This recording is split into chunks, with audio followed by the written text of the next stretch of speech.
नमस्कार दोस्तों, मैं नवीन आपका फिर से स्वागत करता हूं आपके अपने YouTube channel math for HSC by Naveen पर। तो दोस्तों, आपकी जो मैथ की क्लास है वो चल रही है लगातार, ठीक है। और अब आपकी जो GS चलेगी यहाँ पर मैं रेगुलर ही आपकी क्लास लूँगा और चैनल पर आपकी प्लेलिस्ट बनेगी, ठीक है। वहाँ पे आपकी कंप्लीट GS आपको मिल जाएगी, ठीक है। आपकी लगातार आप उन क्लास को अटेंड कर सकते हैं, ठीक है।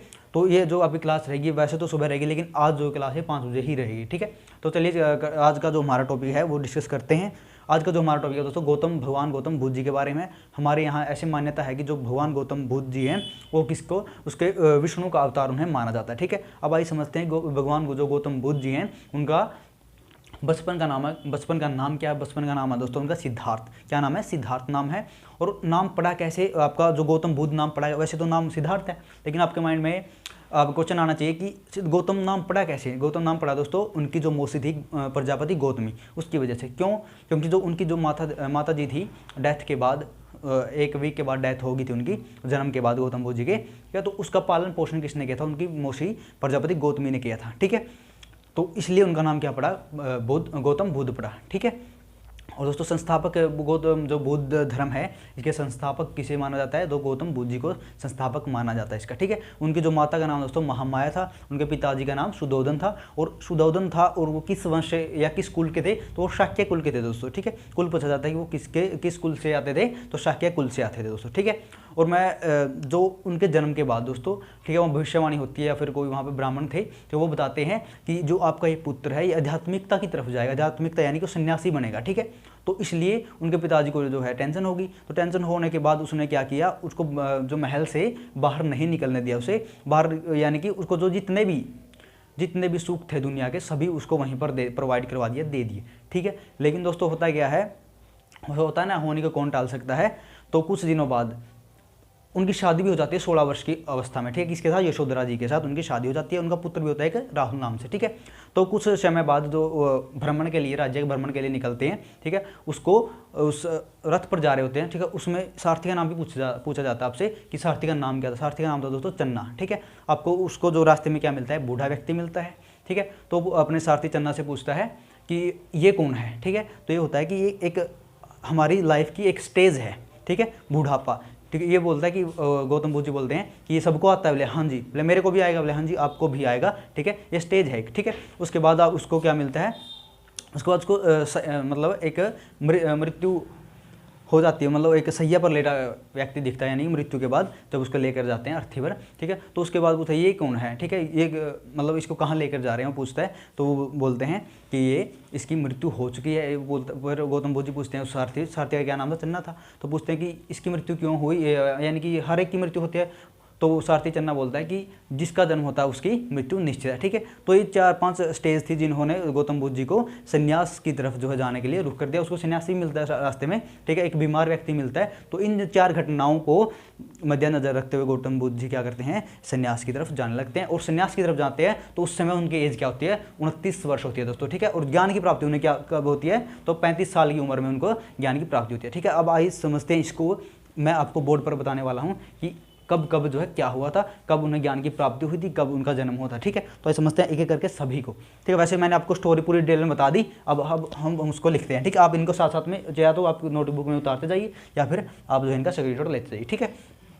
पहले समझते हैं दोस्तों। सबसे पहले हम गौतम जो बौद्ध धर्म था इसका संस्थापक हम किसे मानते हैं दोस्तों? तो गौतम बुद्ध जी को हम इसका क्या मानते हैं? संस्थापक मानते हैं। आप गौतम बौद्ध कर लेना, ठीक। गौतम बौद्ध जी को हम क्या मानते हैं? इसका संस्थापक मानते हैं, किसका? बौद्ध धर्म का, ठीक है। अब बचपन का नाम मैंने बता दिया, इसका नाम बचपन का नाम था सिद्धार्थ, ठीक है। तो जो भगवान गौतम थे उनका जो बचपन का नाम क्या था? सिद्धार्थ था, ठीक है। जन्म कब हुआ था? 563 ईसा पूर्व, ठीक है, ईसा पूर्व हुआ था। और कहाँ हुआ था दोस्तों? लुम्बिनी नामक ग्राम में हुआ था।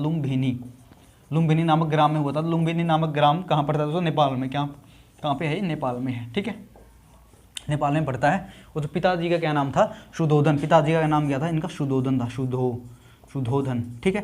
तो कुल की मतलब किस कुल के थे? शाक्य कुल के थे, ठीक है, शाक्य कुल के थे गौतम बुद्ध जी, ठीक है, शाक्य कुल के थे। और यदि इनकी माता का नाम पूछे तो माता का नाम तो महामाया था, लेकिन इनका पालन पोषण किसने किया था? प्रजापति गौतमी, जो कि इनकी मौसी लगती थी रिश्ते में, ठीक है। महामाया, ठीक है। अब कहीं माया भी दिखा मिलेगा, महामाया नाम था पूरा, ठीक है। पत्नी का नाम पूछते हैं तो पत्नी का नाम दोस्तों यशोधरा था। क्या था? यशोधरा। और बेटे का नाम दोस्तों इनका राहुल था। ठीक है, मैंने आपको पूरी डिटेल बता दी। तो इनकी शादी हुई थी दोस्तों, शादी हुई थी इनकी यशोधरा जी से 16 वर्ष की उम्र में। ठीक है, 16 वर्ष की उम्र में। ठीक है, इनकी शादी हुई थी किससे? यशोधरा जी से। ठीक है, आपको नोट कर लेना है। आपको मैंने वैसे तो पूरी डिटेल बता दी, अब इनका स्क्रीनशॉट ले सकते हो आप। तो फ्रेंड जो अगला हमारा जो टॉपिक है, इसमें बहुत गौतम बुद्ध जी को क्या क्या मिले थे जो वहाँ राज्य के भ्रमण के लिए गए थे। तो एक तो बूढ़ा व्यक्ति दिखा था, बीमार व्यक्ति और शव सन्यासी। ठीक है, और उन्होंने सन्यासी को जो है सबसे बेहतर पाया, तो इसलिए वो किसकी तरफ चले गए? सन्यास की तरफ। ठीक है, तो सन्यास की तरफ चले गए, तब उसकी उम्र क्या थी? तो 29 वर्ष। ठीक है, तो यानी पूछते हैं कि ग्रह त्याग किस अवस्था में किया, किस उम्र में किया गया? तो ग्रह त्याग आपका ग्रह त्याग 29 वर्ष की अवस्था में। ठीक है, अवस्था में बोल दो या उम्र में 29 वर्ष में क्या किया? जब वो 29 साल के थे तो उन्होंने क्या किया? ग्रह त्याग कर दिया। ठीक है, और इस घटना को बोला गया था तो महाभिनिष्क्रमण। ठीक है, सॉरी मैंने गलत लिख दिया हो शायद हिंदी में, आपने लिख लेना। तो ग्रह त्याग को क्या, जब ग्रह त्याग की घटना को क्या बोलते हैं? महाभिनिष्क्रमण। ठीक है, यदि हम इसको डिनोट यानी कि इसका जो साइन देखते हैं तो घोड़ा। ठीक है, इसको घोड़ा, ये पूछते हैं कि घोड़ा किस से रिलेटेड है? तो ग्रह त्याग से रिलेटेड घोड़ा। ठीक है, अब घोड़ा लिखा मिलेगा। 35 वर्ष की अवस्था में दोस्तों इन्हें क्या होगी? ज्ञान की प्राप्ति होगी थी। ठीक है, 35 वर्ष की अवस्था में ज्ञान की प्राप्ति होगी थी गौतम बुद्ध जी को, ज्ञान की प्राप्ति होगी थी। ठीक है, ज्ञान की प्राप्ति। ठीक है, गौतम बुद्ध जी को ज्ञान की प्राप्ति 35 वर्ष की अवस्था में। अब देखना दोस्तों, ज्ञान की प्राप्ति हुई कहाँ थी दोस्तों? गया में। कहाँ पे? गया में दोस्तों ज्ञान की प्राप्ति हुई थी, ज्ञान की प्राप्ति गया में। ठीक है, गया में। गया कहाँ पे दोस्तों? बिहार में है, गया में। और कहाँ पे हुई थी? पीपल के पेड़ के नीचे, पीपल के पेड़ के नीचे, पेड़ के नीचे, कि पीपल के पेड़ के नीचे। और नदी कौन सी दोस्तों? वहाँ पे निरंजना रिजुपालिका नदी जैन धर्म में है। तो नदी कौन सी थी? नदी किस नदी के किनारे जो है इनको ज्ञान की प्राप्ति हुई थी? निरंजना नदी। ये निरंजना नदी भी पूछ सकता है, या फिर फल्गु नदी भी बोल सकता है, फल्गु नदी, या फिर पुनपुन नदी बोल सकता है। ठीक है, कहीं पुल नदी है, वो पुल नहीं दोस्तों, वो पुनपुन नदी है। ठीक है, यानी कि आपने करेक्ट लें। बौद्ध को ज्ञान की प्राप्ति कहाँ पे हुई? गया में, पीपल के पेड़ के नीचे। नदी कौन सी थी? निरंजना नदी या फल्गु नदी के किनारे। ठीक है, आपको ये कब? 35 वर्ष की अवस्था में। अब देखना दोस्तों, आप इनका स्क्रीनशॉट चाहो तो ले सकते हो। उसके बाद मैं आपको इन्हीं गुरुओं के बारे में बताऊंगा कि कौन कौन से गुरु थे, इन्होंने पहला उपदेश कहाँ दिया, पवित्र दिशा कौन सी, इनकी सभी के बारे में जानेंगे। आप इनका स्क्रीनशॉट चाहे तो स्क्रीनशॉट ले सकते हो। तो दोस्तों अब जानेंगे हम गौतम बुद्ध जी के गुरुओं के बारे में। ठीक है, तो पहला गुरु था जिन्होंने इनके बाद मतलब 29 वर्ष की अवस्था में जो संन्यास लिया था, सबसे पहले किस गुरु के पास गया? तो अलार कलाम जी के। ठीक है, और जो दूसरा था दोस्तों रुद्रक रामपूत। ठीक है, इसको दोस्तों उदक ही बोल देते हैं। ठीक है, कहीं जो टीचर है उदक भी बोल दे, मैंने सभी से रिसर्च करके तभी ये वीडियो शूट कर रहा हूँ। तो कहीं जो सर हैं उन्होंने उदक भी करवाया हुआ है। ठीक है, अब रुद्रक होता हो। ठीक है, रुद्रक। अब देखिए अलार कलाम और जो है रुद्रक, दो गुरु जी इनकी लाइफ में आए थे गौतम बुद्ध जी में, अलार कलाम और रुद्रक जी। ठीक है, अब प्रथम उपदेश कहाँ दिया था दोस्तों? सारनाथ में। इंपॉर्टेंट है दोस्तों, सारनाथ में दिया था, सारनाथ में प्रथम उपदेश। ठीक है, और पवित्र दिशा कौन सी है गौतम बुद्ध की? बौद्ध धर्म में पवित्र दिशा किसे माना जाता है? तो दक्षिण दिशा को। ठीक है, दक्षिण दिशा को क्या माना जाता है? पवित्र दिशा माना जाता है। सबसे अधिक उपदेश कहाँ दिए दोस्तों? सबसे अधिक उपदेश और लास्ट उपदेश श्रावस्ती में दिया है। ठीक है, श्रावस्ती में। ठीक है, लास्ट भी दोस्तों यही दिया है और सबसे अधिक भी श्रावस्ती में ही दिए हैं। ठीक है, भाषा की बात करें तो भाषा कौन सी है दोस्तों? पाली। ठीक है, पाली भाषा में जो उपदेश दिए हैं, पाली भाषा में।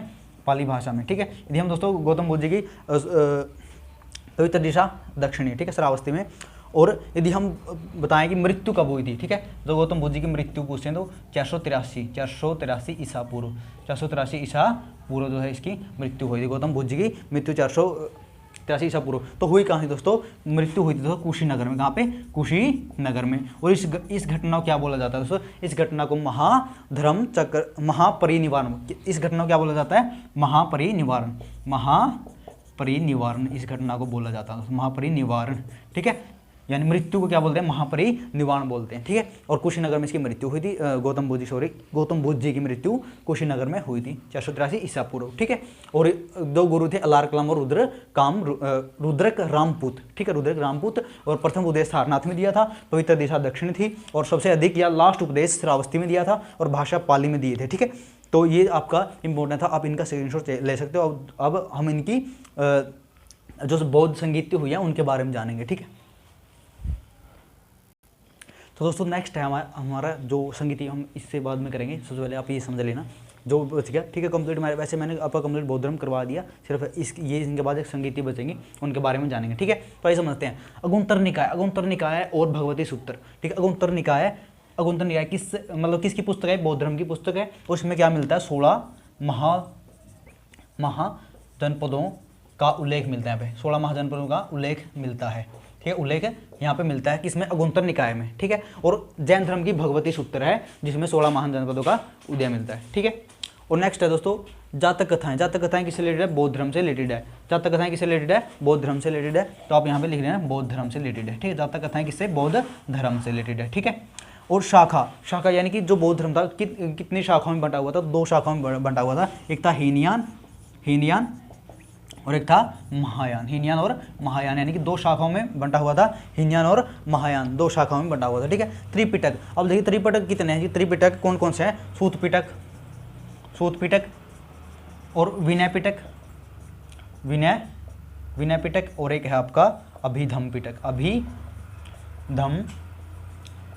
ठीक है। ये त्रिपिटक आपके। और यदि त्रिरत्न पूछे तो बौद्ध धर्म के त्रिरत्न कौन कौन से हैं, बुद्ध है एक, तो बुद्ध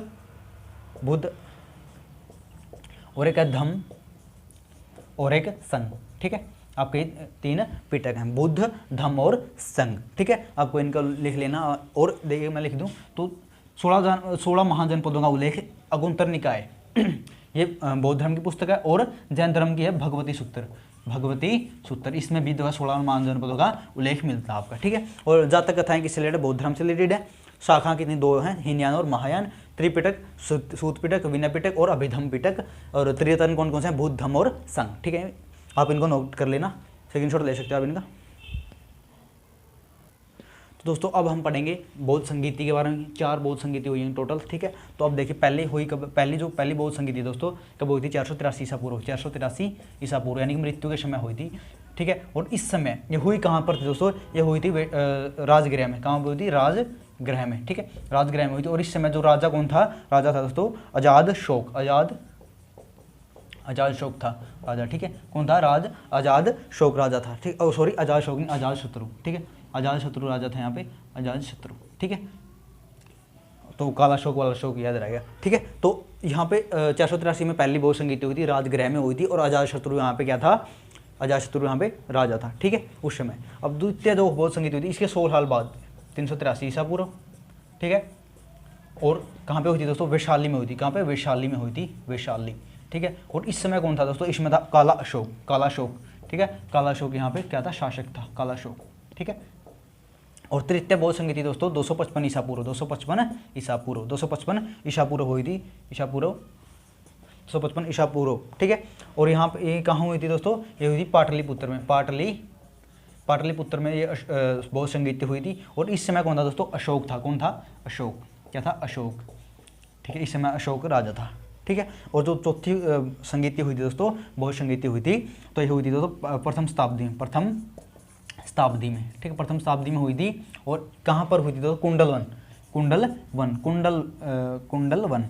कहाँ पे पड़ता है दोस्तों, कुंडलवन पड़ता है कश्मीर, कुंडलवन यानी पहले कश्मीर को ही कुंडलवन बोलते थे, ठीक है। और इस समय कौन था राजा, कनिष्क था, ठीक है। तो दोस्तों ये थी आपकी बौद्ध संगीतियाँ, आपको ने ली प्रथम 483 में, उसके 16 साल बाद 383 में, फिर 255 में, फिर प्रथम शताब्दी में, ठीक है। राजगृह में, वैशाली में और पाटलिपुत्र में, कुंडलवन। आप लिख लेना राजगृह RVPK, आप ये ट्रिक याद कर लेना, राजगृह, वैशाली, पाटलिपुत्र और कुंडलग्राम या कश्मीर, ठीक है। और पहले अजाद शत्रु, फिर काला अशोक, अजाद, काला अशोक, कनिष्क, ठीक है। आपको ये जो है आपको ये शासक याद कर लें कि किस संगीति के समय कौन सा शासक होता है, ठीक है दोस्तों। ये था आपका कंप्लीट बौद्ध धर्म, ठीक है। मैंने ऐसा कोई भी क्वेश्चन नहीं छोड़ा जो आपको मतलब पहले भी आए हुए हैं और अब इनमें से एक भी क्वेश्चन आपका बाहर नहीं जाएगा, क्योंकि मैंने कंप्लीट आपका बौद्ध धर्म पढ़ा दिया है, ठीक है। आप इनका स्क्रीनशॉट चाहे तो ले सकते हो। तो जो कल हम पढ़ेंगे दोस्तों जैन धर्म के बारे में पढ़ेंगे, आप चाहे तो उसको पढ़कर आ सकते हैं जैन धर्म को, तो उसके बारे में जानेंगे, जैन धर्म के बारे में, महावीर स्वामी के बारे में, उनके मृत्यु के बारे में, जीवन के बारे में, ठीक है, माता पिता के बारे में, वैसे ही, ठीक है, जैसे हमने बौद्ध धर्म पढ़ा है वैसे हम जैन धर्म के बारे में जानेंगे, ठीक है दोस्तों।